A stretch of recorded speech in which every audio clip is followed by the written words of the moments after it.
Back with another episode of Chef's Kiss. I'm Peter, a.k.a. the Sheffield Shuffler. I'm here with John. John, first episode of the new year, correct? That is correct. Yes. I would call it Victory Monday. Packers took care of the Bears yesterday, as per usual. I think we've won the last 10 games against you guys. Yeah. It's a great day. I'm feeling good. I've been listening to Chicago Sports Talk Radio all morning. Yeah. It is like, Abysmal, probably, right? well, it's amazing. It's like the best thing ever. It's disgusting how much joy I get out of the frustration that all of these Bears callers are calling in. And the funny thing is, I've been hearing the same stuff for 30 years. You could take that audio and take out all the specifics as far as like Names. names, and you could be like, "Hey, what year is this?" Like you could say 94. You could say 2004. You could say 2010. You could say 2020. You could say 2024. It's hilarious. Yeah. Bears fans are so they are so upset that Jordan Love is good, and it's hilarious. Well, John, it's the so whole funny. point- Listen, like full disclosure, let me tell you something. I have to give a shout out to one of my old high school buddies who you probably know, Brian Magnus. Shout out to Brian Magnus. He is the only person, and I texted him yesterday. He is the only person that predicted that Jordan Love was going to be good. He goes, Jordan Love's going to be awesome. I bet you guys are going to get a third one in a row. I go, there's no way. I go, he sucks. Why would you give Rodgers an extension? That just doesn't happen. He's not that good. And I have low expectations. He was the only one that he goes, I think he's going to be good, dude. And he was right. Well, nobody thought when they drafted Justin Fields that the Green Bay Packers, after Rodgers left, the whole thing was, we're going to take back the North and never get it back. Which, by the way, when Poles said that was the most uninspiring way he said it. It wasn't even, he didn't even believe when he said it. I love your text. I love your text today. We were talking about the game just a little bit this morning, and you just texted back simply, quote, it's unfair.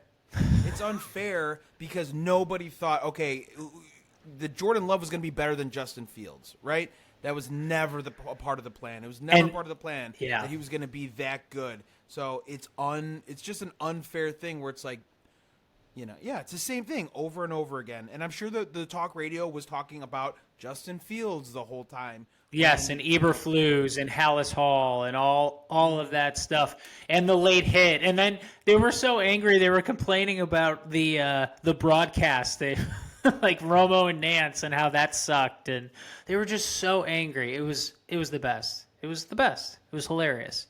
Yeah. Again, you could have taken that from any era of the last 3 decades, and it would have been just as relevant as it is today. Yeah. Even if the Bears aren't competitive, during the season in the division or whatever, to lose to the Packers, your rival, one of the biggest rivals, not just lose, or what has historically been a rival. It's not a rival anymore because both teams have to win in order for it to be a rival, and that hasn't happened. And you haven't won 10 in a freaking row, dude.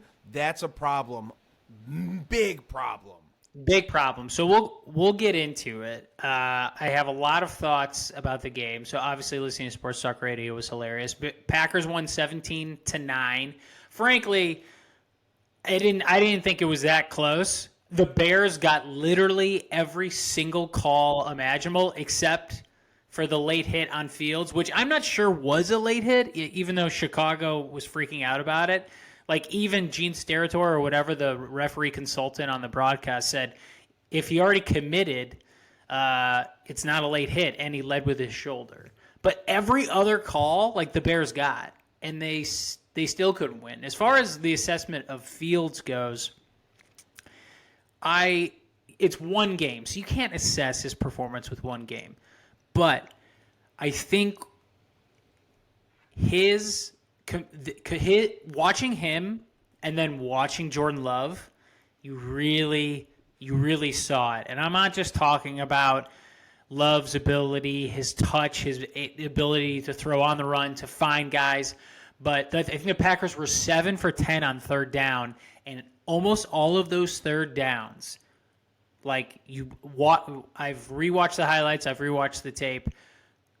Love slows down, and he saw it. He saw what the Bears were doing. He audibled. He moved Jones. On some of those key third down plays. But again, Packers were 7 for 10. I don't even think they punted once. That to me, like, I know it's one game, but like, you don't see Justin Fields doing that. You don't see him seeing the field. You don't see him making adjustments. You just don't see it. John, correct me if I'm wrong. Did Justin Fields throw once in the third quarter? I believe I saw, and I didn't even think about it, but he didn't have one pass attempt in the third quarter that I saw. That is absurd.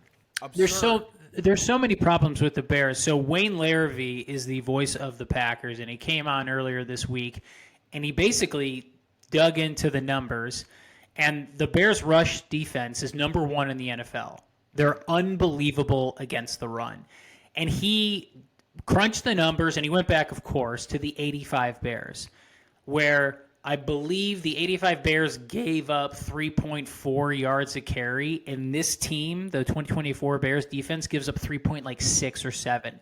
Very cool. 83 yards per game from the 85 Bears, 86 or 87 per game from this defense. So this rush defense against the run is almost historically great. Yeah. And Aaron Jones just dominated. He ran for over 100 yards against the number 1 rush defense in the league. Like, that's just unacceptable. Also, you didn't pressure Jordan Love. The Packers figured out that if you block Montez Sweat and double team him, they really have no other threat to pass rush. Love had all day to throw. So all of the skill positions, our wide receivers, quarterback stuff, you guys got dominated by on the line of scrimmage on the offensive and defensive side of the ball. Yeah. The thing, too, John, is I don't want to hear anybody talk about it's Week 18, they had nothing to play for, blah, blah, blah, because this is your Super Bowl. This is the last game of the year. You're playing a rival, the biggest rival that you have, one of the biggest ones in sports historically, and you can't get up for it. You can't score. Defense held in the 17. Not bad, okay? Not bad, but like you said, and I don't want to say – tell me what you think. Does Jordan Love kind of look like a little Rodgers-esque? The way I mean, if you're Tony Romo, he certainly did, which pissed off all of Chicago, which was hilarious. They were so sick of hearing those comparisons. But, dude, like some of the throws that he's making – I mean, Romo talked about it too. He goes, for a first-year starter, you just don't do that. You don't make those plays. He goes, even Tucker Kraft on that big third down, he goes, normally a tight end would just leak out, but he wouldn't know to cut back in to see open field, and he did that. Some of the throws Jordan Love has made in the last couple weeks have been unbelievable. I think the throw he made, it was a slant to Jaden Reed on Thanksgiving against the Lions. He threaded the needle between like 6 guys. I was impressed, and then a couple of the back foot throws are amazing. That throw to Dontavian Wicks, dude, the touch he put on that, he dropped it right in there off his back foot. He has done that time and time again the last 6 to 8 weeks. He looks super confident. Also, some of our young wide receivers are really good. Wicks will beat you off the one-on-one. He'll beat you off first step. Heath is good. Bo Melton is good. And our best wide receiver is Christian Watson, who never plays. And it looks like he's going to suit up against Dallas. I love their chances against Dallas. I'll take the Packers over Mike McCarthy any day. Yeah, and by the way, touchdown passes in the NFL, Dak is number 1. You know who's number 2? Jordan Love. With what? Touchdown passes. Touchdown passes? Threw for over 4,000 yards. He's number 2 in the NFL in touchdown passes behind Dak Prescott. Jeez. It's good company. It's unbelievable. He looks so good. It's not just his throws, it's his command of the offense. I was most impressed with him on third down.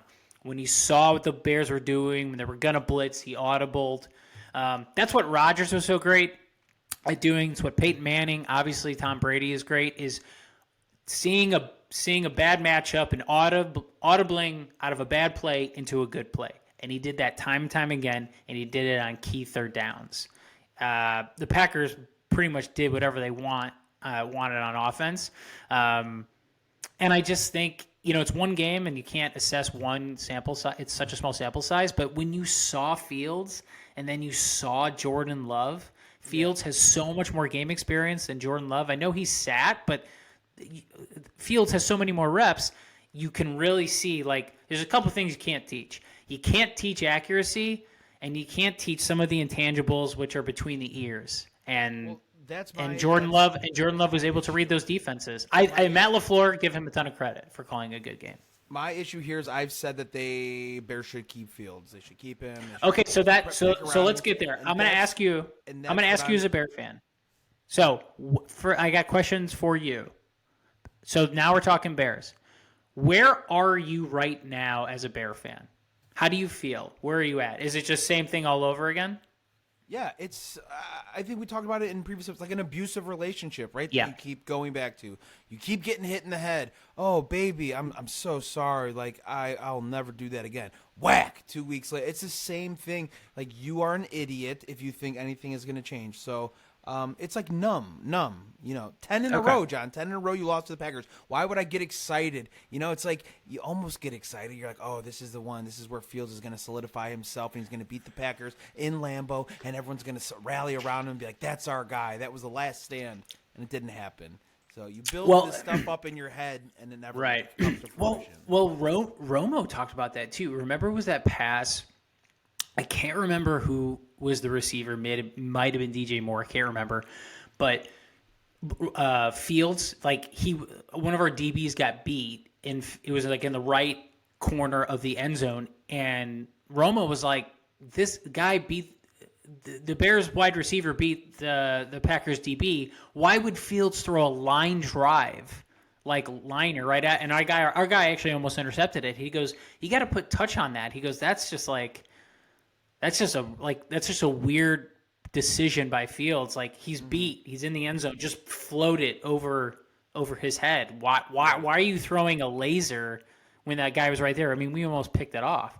Romo was confused by that, and that just told me, amongst the many things, but just Fields, just maybe not the guy. Okay, so what does Kevin Warren say during his Monday morning meeting with his coaches? Is Eberflus back? The offense is the scheme is broken. Whatever you guys think you so do you keep Getsy? Adjustments at halftime. You guys are bad at it. You're not adjusting. You're not seeing what defenses are doing. You're not adjusting to it. You're not telling your players.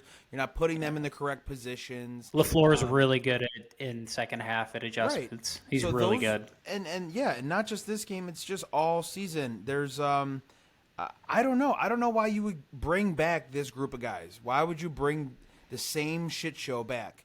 Do you bring back Matt Eberflus?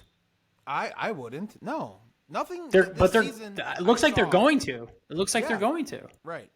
Okay. Because they're a cheap, doing the same thing over organization. John, we talked about that in McCaskey's, right? So I'm not surprised. But that's what they hired. That's why they hired Kevin Warren to figure this out. Mm-hmm. So that doesn't make any sense. Do you bring back Justin Fields? I don't have confidence that the Bears know how to draft. So, I don't think, Caleb Williams, Drake May, whatever. I don't think the Bears see tonight. And I think even if they did get Mahomes, they would fucking crash and burn his Mahomes career. Is so good. There's Do you think he would have replicated the same career if he was might not have 2 Super Bowls, but he would be one of the top quarterbacks in the NFL. John, he's so good. No way. That group of clowns in Chicago, you think he's going to thrive? Hell no. He had the best head coach in Reed. There's no chance that you put him in Chicago and he replicates that same offense. The Bears kill quarterbacks. They do it all the time, even if they did hit on the right one. So no, I'm not convinced. Then how come a small town like Green Bay, who doesn't have even a fraction of the resources that Chicago has, or the ability to get free agents like Chicago can, because they're a big time city. Why do we have 3 good quarterbacks? Why is Jordan Love good? Are those all homegrown talent, John? Yes, we drafted all of them. Okay, you drafted. Well, technically, Favre was at a trade with Atlanta, but Rodgers and Love, yes. Sure. So you are very good at that. Bakhtiari. Where did Bakhtiari come from? We drafted him. Okay, although he's one of been the hurt best. forever. Oh, sure, but his entire career, he's a great. He's been awesome. He's been awesome. You can go down the line and see and we've always had good offensive lines. Like always have a good offensive line. So you have an organization who can pick out talent. That guy would work well in our system. This guy would do well in Green Bay. You historically have players that have done that. So I would understand why you think just draft someone that's good. Doesn't happen like that everywhere. You see it, Yeah. So if I'm the Bears, this is what I do. If I'm Kevin Warren, I probably bring back Eberflus. I just do. Unless you can get Ben Johnson from the Lions as an offensive coordinator. I don't know if he wants to even come to the Bears because it's kind of a shit show there. But I keep Fields. Number 1 pick, I take Marvin Harrison Jr. without a doubt. Take Marvin Harrison Jr. Marv. You keep Fields. You either can use him if you think he'll figure it out, or you trade him, use him as a trade piece, or you have the 9th pick, so you can get Bo Nix, you can get Penix, you can get Williams. You have so many options. Getting rid, keeping Fields is the right move. There's so many options that the Bears have. Do you agree? On what? What I said, my strategy. What if I was Kevin Warren? What I would do. I don't think that the Bears would hit with the 1st pick, with the 9th pick. I have no trust. So you're just completely you think they're going to be terrible forever. John, what have they shown me that I would have an inkling of hope anywhere? Can you point it out to me as a Packer fan? Can you point out a spotlight somewhere, a freckle of hope that would make me feel good going into next season after that? Show me where there is a speckle of hope. I don't get how all your quarterbacks are not good. But it wasn't just Justin Fields. Everyone was bad yesterday. Your offensive line sucked. We pressured Fields all day. I think we sacked you 4 times. Your defensive line sucked. You didn't even touch Jordan Love. Aaron Jones ran over for 100 yards. You have the number 1 rush defense. You were bad in all phases. So I do not understand. We've seen that with Philly. And let's move on to the Philly stuff, too. All right. I think that goes along with losing a locker room and players and effort. Okay. So one of the other topics, you posted this on social. You said, that's it, the Eagles are done. I think they're going to lose to the Bucs in Tampa. A.J. Brown and Hurts are not really healthy. You're Philly, you have close attention to this team. What happened and how did Sirianni or whoever lose the locker room? What happened this year with the Eagles? There's no identity, John. You should have an identity at this point in the season. You should know we're a speed team. The Miami Dolphins, speed. That's how we win. Motion and speed. And with a decent defense, that's our identity. Baltimore Ravens, we got a great-ass defense. And we have Lamar Jackson. That's our identity. Yes. The Eagles have no identity. We're going to run the ball 24 times, and DeAndre Swift's going to have 123 yards. Yeah, we're going to win. And then next game, we're going to abandon that and not feed him. We'll give him 11 touches, and then we'll lose or whatever. We're going to switch coordinators. We're going to switch guys who are making the calls and the plays. We're going to have people not getting the ball too much. There's no identity. The trajectory of the season, they were 10-1. 10-1, and even when they were 10-1, John, even fans were saying I don't know about this team. This is a questionable Eagles team. They're not blowing teams out. They're not winning big. And then look what happened. Now they're 11-6. That's how you end the season, on a terrible skid. So you're playing, like we said, your worst football in December and January. And that is a terrible recipe. No identity, and you're playing your worst football. You got players getting injured now. It's the wheels. It's, like when you see one of those wobbly wheels on the car on the highway, and you're the faster it goes, it's about to come right off. They're trending in the opposite. How Green Bay is trending upwards and ascending, hot. they are 100%. plummeting, and the Bills are ascending too. And I wouldn't be surprised if they did beat the Buccaneers, honestly. I mean, the Buccaneers put up 9 points against Carolina yesterday. One of the worst team in football. Baker's weird, though. Great. For Baker could turn – like, Baker's weird. Sometimes Baker's terrible, but if Baker is on, he's on. Like, I like Baker. I like him a lot.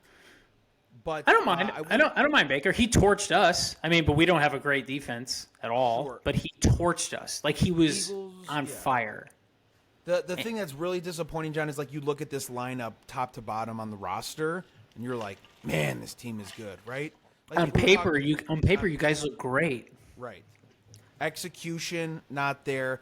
Locker room. I mean, they had to go to an escape room. A.J. Brown put together a team outing to do an escape room to be like, come on, guys, let's get it together. So my question is, like, let's find the key. What's changed from last year when they were like a juggernaut, or previous years? Like, what's different about this year? You say they have no identity. Is it like the coach? Is it the quarterback? What's changed? Well, they changed offensive coordinator, defensive coordinator. Those are gone. So a lot of the talk here around Philly is Sirianni gave these jobs to a couple of schmucks that didn't deserve it.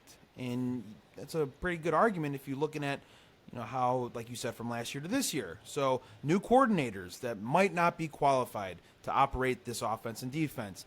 Strength of schedule last year, a lot easier than the strength of schedule this year. Even though that they weathered that storm, that hard stretch of their schedule, they weathered that storm. It's just at the end of the season started falling off.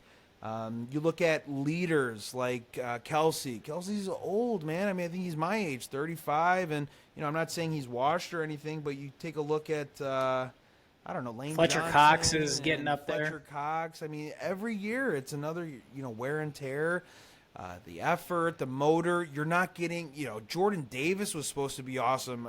A lot of Philly talk saying he's fat and out of shape, and he does. His motor's not there. You got to get some sacks on third down, get some pressure. That hasn't been there. So just a collective bunch of things. I think that equates to where they're at right now, and it's bad.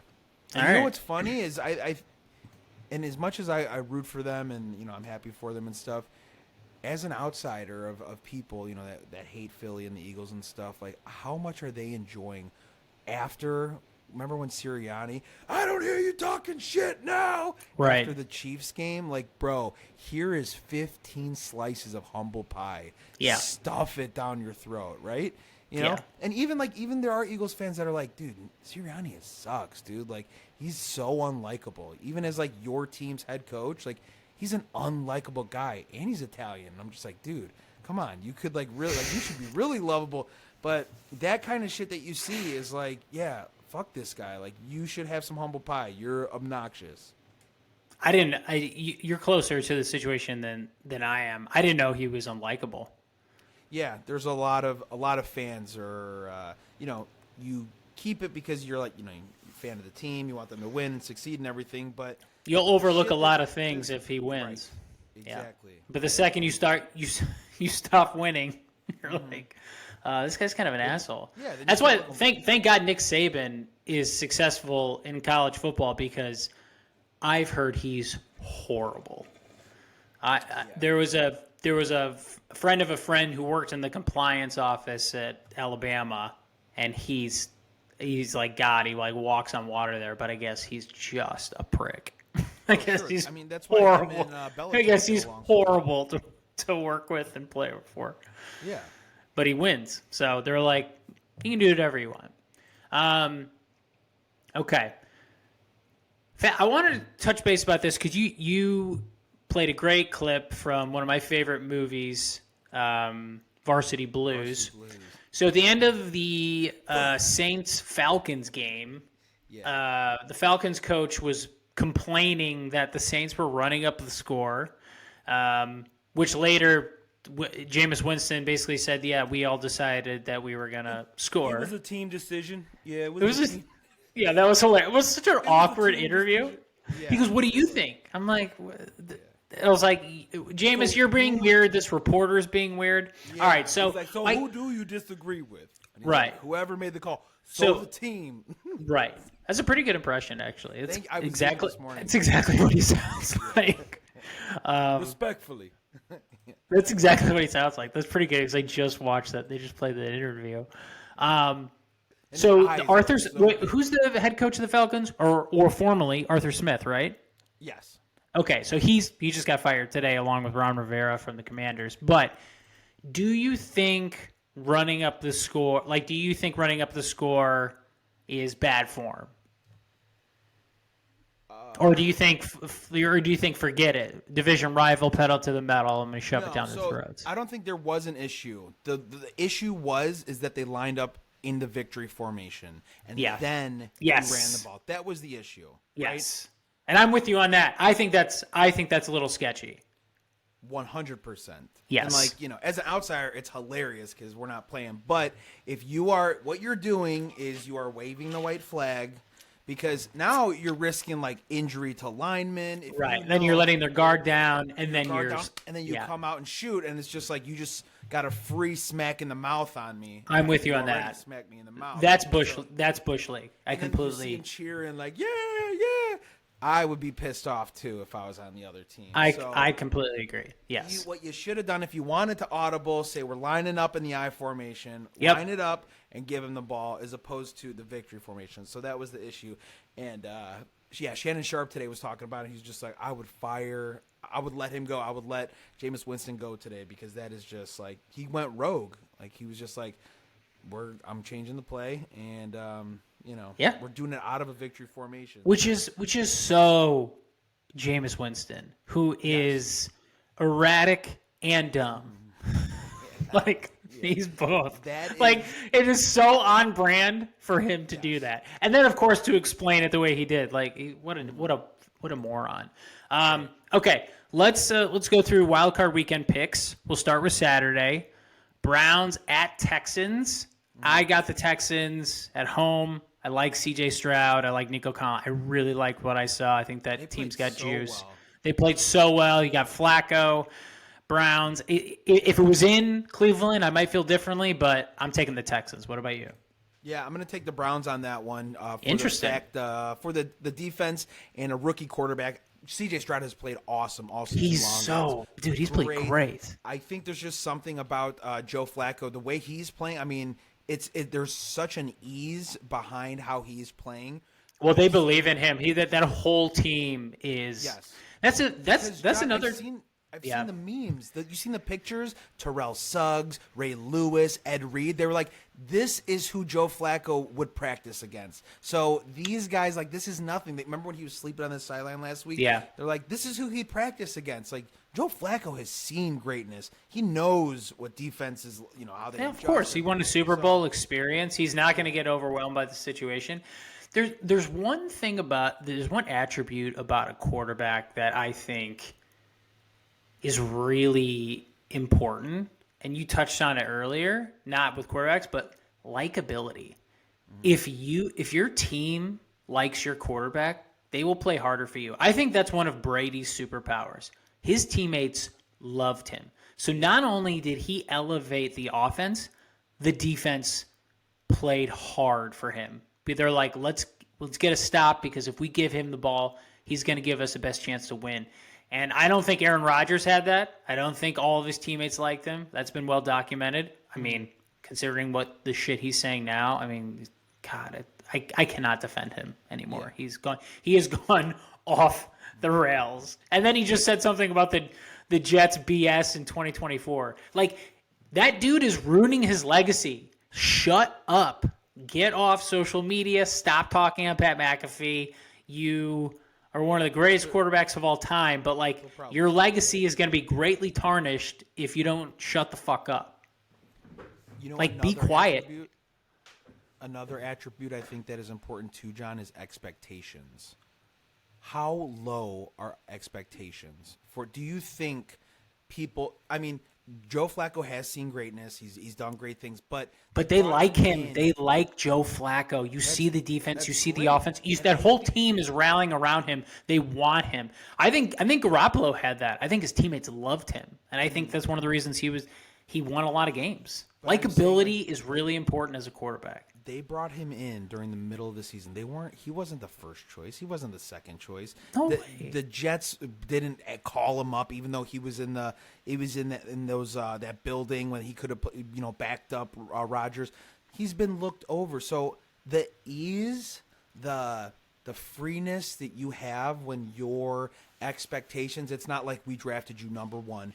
You need to perform. Everyone's expecting I think that goes into it too. He has a relaxed mindset. Not saying that he doesn't expect anything out of himself, but just like the situation I explained. Yes. I totally agree with you. I think it's going to be close. I'm going to take the Texans at home. I think Stroud's just on a heater right now. Dolphins at Chiefs. Definitely taking the Chiefs. The Dolphins pretty much screwed themselves. Good luck to throwing in 9-degree weather. It's supposed to be freezing cold. It was going to feel like zero. Zero, yeah. That game was huge last night. I think if the Dolphins win last night against the Bills and they're the 2 seed, completely changes where I think they have a chance to possibly go to the Super Bowl. Now, I think they get knocked out by the Chiefs. There's no way Tua wins in Kansas City. They gave them every opportunity to win that game I know. last night too. 3 turnovers from Josh Allen.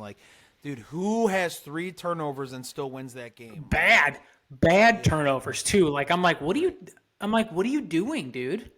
Yeah. What are you doing? And then you just make some miraculous play, running. I'm like, God, he's so good, but Jesus, he's so reckless. I'm not hot weather teams, Atlanta, Miami's, when they come to play. That was a lot of the lure of playing at Soldier Field was come to Soldier Field in December and January. Same thing with Green Bay, unless you're San Francisco and you have success. But that's kind of one of those things of being a Midwest team with an outdoor stadium is come and play in the cold here and see how different it is. Yeah, I think Tua is screwed. I think the Dolphins are done. So definitely taking Chiefs there. Let's go to Sunday. Packers at Cowboys. Mm-hmm. I think you know where I'm going with this. I'm taking the Packers. I'm taking it close. I will take the Green Bay Packers over Mike McCarthy any day. Mike McCarthy sucks. He is not a good head coach. He won that Super Bowl because he had an ascending Aaron Rodgers who was coming into a Hall of Fame career, and he had Clay Matthews and Charles Woodson. He is a bad coach, and he is really, really bad in big games. And I think the Packers are playing with house money. I got the Packers by 3 points. Can you take your Packers hat off for a second and try to be as non-biased as possible? The Cowboys are clearly a better team. Clearly. But I do not trust Dak in big games, and I really don't like their coach. I think LaFleur is excellent at halftime adjustments. And if they can keep this game close, because Dallas is going to score on them. It's going to be in the 30s. Love's going to have to put up 28, 30 points. And our defense is not great, and we're going to give up points.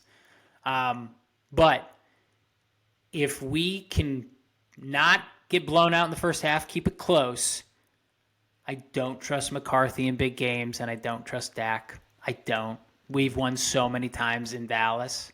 And McCarthy knows nothing about this Packer team. Nothing. They're all new guys. He doesn't know anything about them.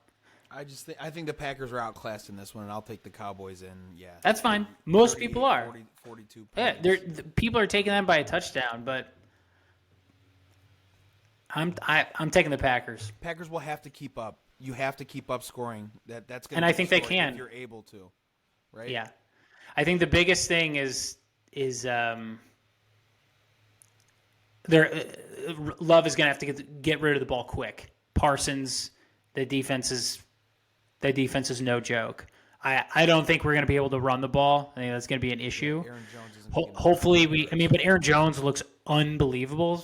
Aaron Jones looks the best I've seen him all year. So he's going to have a monster game. He's going to need probably some help because they hit. Dylan's going to have to be healthy. And Watson. Watson has to play. They're a different team. I know they're an underdog, but I'm taking them close by 3. Steelers at Bills. Taking the Bills here. Josh Allen. I'm not confident in Mason Rudolph. No. So I got the Bills here. Who do you got? I'm taking the Bills too easily. Yeah, I'm easily. Not worried about that one. Sunday night game. Interesting, though.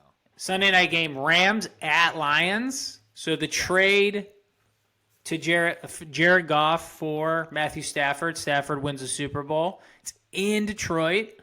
Everyone's hot on the Rams. Like, everyone thinks the Rams are going to the Super Bowl, which I think is a little bit premature. But I think this is probably the best game of the weekend. Yeah. I'm taking the Rams by 6. I think probably by a touchdown. I think they win. So you said it's premature that the Rams are going to the Super Bowl, not winning this week. That's what you meant. Correct. Yeah, I think people are like already crowning like the Rams, like, oh, this team is a completely different team. They're going to go really deep in the playoffs. I don't necessarily agree with that, but I do think they beat the Lions at home. I think they beat them by 3 to 6 points. I love the storyline with Matt. It's great. It's the best game of the weekend. A playoff game in Detroit. Couldn't win a playoff game. 2 years later, wins a Super Bowl with the Rams. Jared Goff from the Rams couldn't win the Super Bowl. Goes to Detroit. The flip-flop. Dan Campbell establishing a new culture in Detroit. I know Detroit is in the same conference as the Packers and the Bears, but I'm rooting for Detroit. Team. I'm rooting for Detroit in this game. Rooting for Detroit as well. Me too. They're a gritty team. It's hard not to like Dan Campbell. I agree. Their offense is exciting. Amon-Ra, Josh Reynolds. They have a very good receiving core. And obviously we know what the Rams. I think the Rams are getting hot at the right time. Both indoor teams as well. I know. That's why I'm taking the Rams because it's indoor in Stafford's familiarity with that building. Like. That's why I just think, and you have Puka, you have Cooper Kupp. Those guys can go off in a second too. It's like their receiving core is elite. Yeah, and I just think they're gonna win. It'll be close, and I actually want the Lions to win because I think Jared Goff got a raw deal, and actually I think he's a lot better than people think. He does need a run game because he can't move. So it's predicated off the play action pass. But if he can set his feet and throw, he's just as accurate as anyone in the league, and he'll kill you. Jahmyr Gibbs could be an X factor in that game. I completely agree. They're gonna if they run the ball, they have a chance. But I think what people were talking about earlier in the season, Johnny. If you remember, Jahmyr Gibbs not getting the ball, not getting touches. People like, what the hell's going on? And people were saying they're going to use him later in the playoffs. They want to save him. And I'm like, that sounds so stupid. It did sound stupid to me. It still does sound stupid. I don't think you save players, like put them on a clock or anything. But I guess we'll find out if he's... I mean, LaFleur did that with Aaron Jones. Aaron Jones could have come back several weeks ago, but like he uses them when he needed them. Like Aaron Jones is like on a snap count for every game, and he literally played that entire Bears game because LaFleur needed him. Right. All right, Monday night. I'm going Lions in that game. You said Rams. I'm going Rams. But I don't think it's a blowout. Monday, I think this is the worst game. No offense to the Eagles. I think this is the worst game of the wild card weekend. No, you would say Steelers-Bills would probably. Steelers-Bills is close, but I'm like, I don't know why I'm not excited about this game. I'm not excited to watch the Eagles because they're not playing great and their team is hurt, and I don't like what I don't. I mean, I like Baker Mayfield, but like, I don't really enjoy watching the Bucs either. So, I'm actually taking the Bucs. Okay. Yeah, I'm not. I think the Eagles win here. I think it's, I mean, as much shit as I talk about them and, they're heading the wrong direction, you just keep, you look at that roster, man, and they still got all the talent there, and you could put it together. And if you do, you could put up 31 points in a game. But again, like look at, sacks. but like you're talking about the Bears. Like, what have they shown you? Like from what I've seen from the Eagles, I do not have a lot of confidence at all. I think they don't feel good about themselves, and I don't think they have a lot of confidence coming into this. You're going to go play in warm weather. You're going to go play the Bucs. I'm with you on that, but I also think, too, like, if Baker's on a heater, like, if Baker's hot, dude, he's really good. But he also could be terrible. Like that's the other thing. Like, he's so inconsistent. But I got the Bucs. I just think the Eagles are trending in the wrong direction.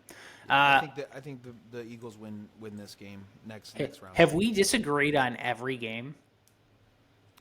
You picked the Browns, I picked the Texans. We said the Bills.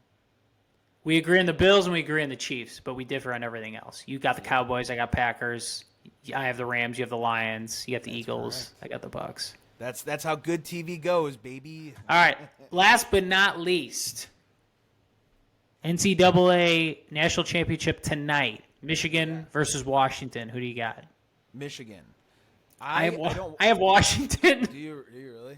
I think Michigan's hands down the better team. More talented, better blue chip 4 or 5-star recruits. It's not even close. Washington has the least amount. But I am picking Washington because I think Michael Penix Jr. is legit. I think he is so good.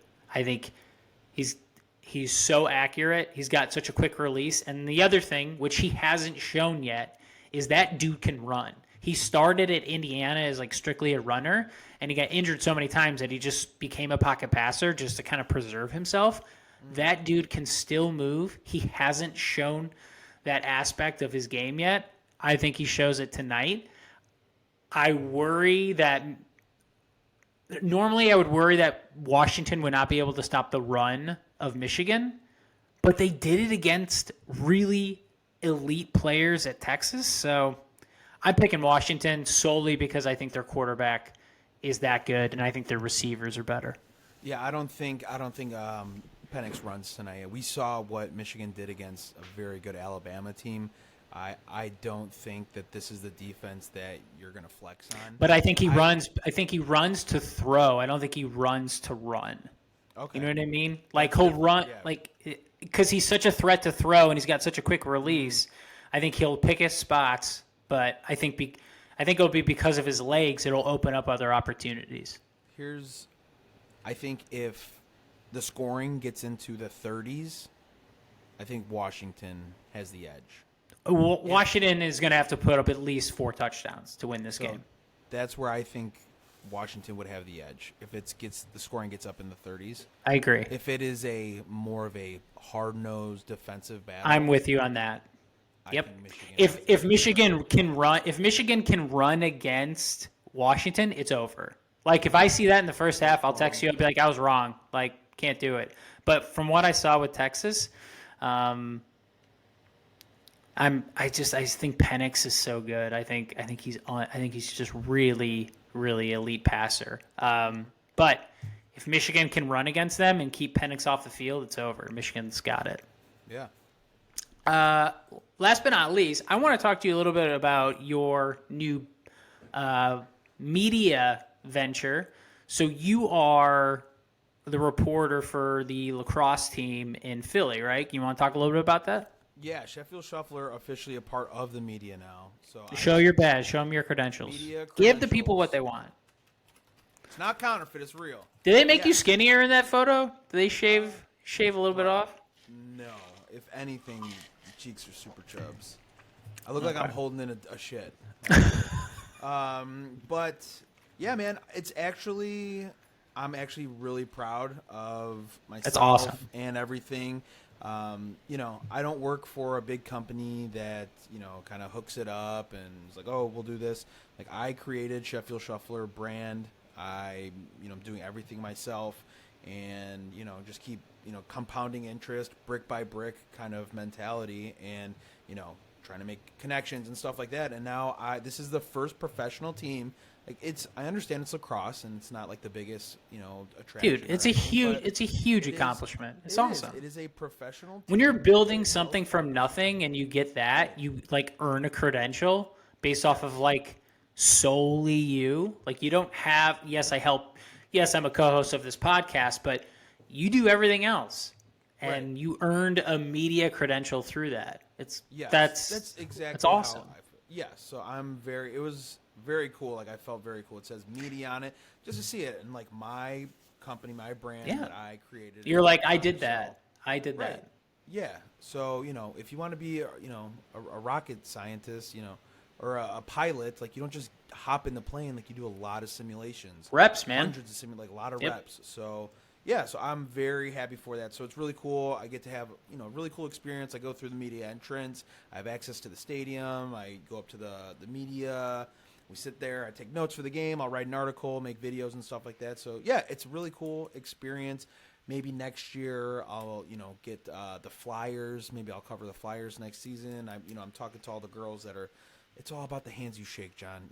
The girls in charge of the communications department. I get it. And listen, a year, 2 years time, you'll be going to Philly. You'll be going to Citizens Bank.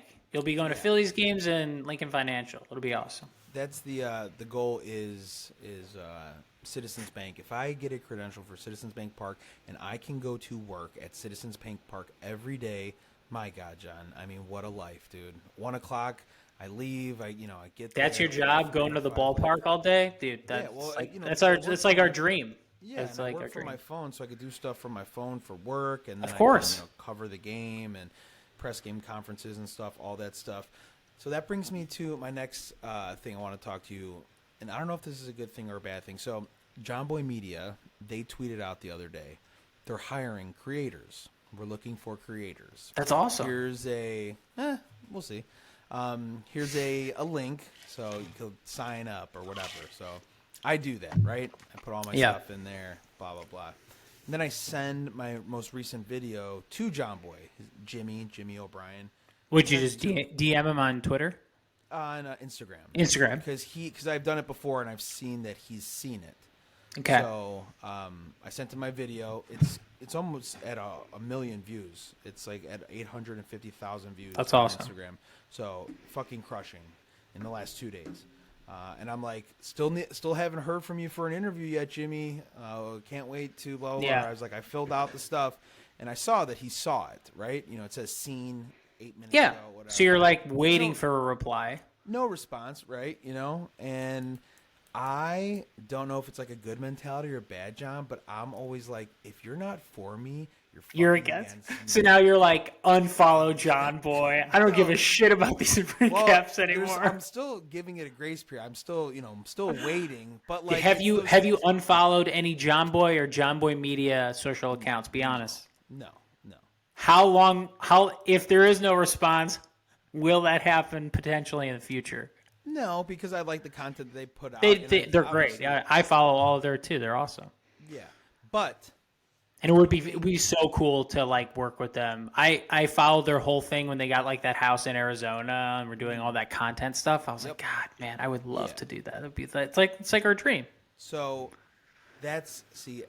I'm like, I would bring so much value to you because of the things that I do and blah, blah, blah. And there are things that they don't do that I do very well and blah, blah, blah. So you're like, I would be the fit, like why I see it, why don't you see it? Which is basically like my whole life. I'm like, dumb argument that you don't see the value that I would bring to your company.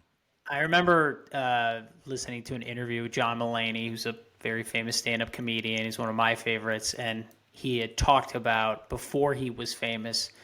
He goes, I would just walk around the city and think to myself, I'm so funny, and nobody knows.